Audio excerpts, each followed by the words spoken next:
Hello, my name is Brady Jones. I'm a student at Grand Canyon University.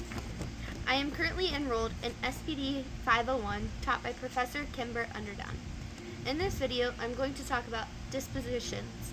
I will address the special education teacher's role, what dispositions I have, and the ones I can improve on, and lastly, how teachers' personal biases could affect expectations and relationships. A special education teacher plays an important role in helping teachers with the student's success. The first way is that all students can learn. If a student isn't learning the way a general education teacher is teaching them, a special education teacher may be able to help. They can offer small group learning, sitting in IEP, which is an individualized education plan, or even having an extra paraprofessional sit by the student to help them learn. Another big role special education teachers can play is helping with communication between families and the general education teacher when it comes to the IEP meetings. They can discuss what the IEP meeting is going to look like and how it will be set up before the parents come in for the meeting. The last way a special education teacher can help in the student's success is being available for questions. If a general education teacher has a question or a student that they need observed, the special education teacher can step in and see what would work best in their favor. As you can see, collaboration between the general education teacher and the special education teacher plays a very important role in the student's success. I have been in the education field for almost 10 years now, so I do believe that I have practice in all the dispositions of a learner. However, I can always practice and learn more as I go about my education.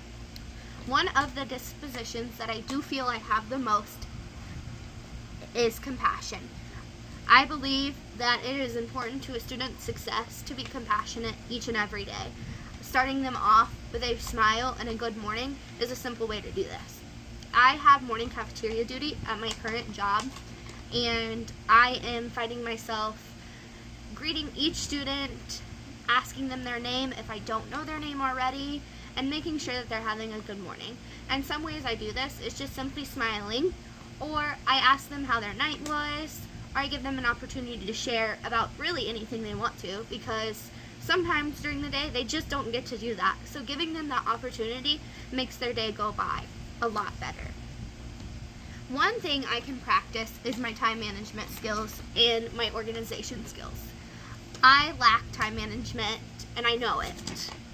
I am often 5 to 10 minutes late to my workplace, and that's just simply because I'm not a morning person and I'm not putting enough time into my morning schedule to make it to work on time.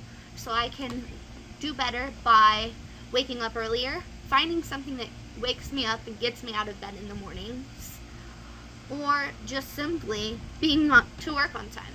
And then for my organizational skills, I'm talking about my messy office. Students are always telling me, "Miss Jones, your office is a mess." And this is not okay.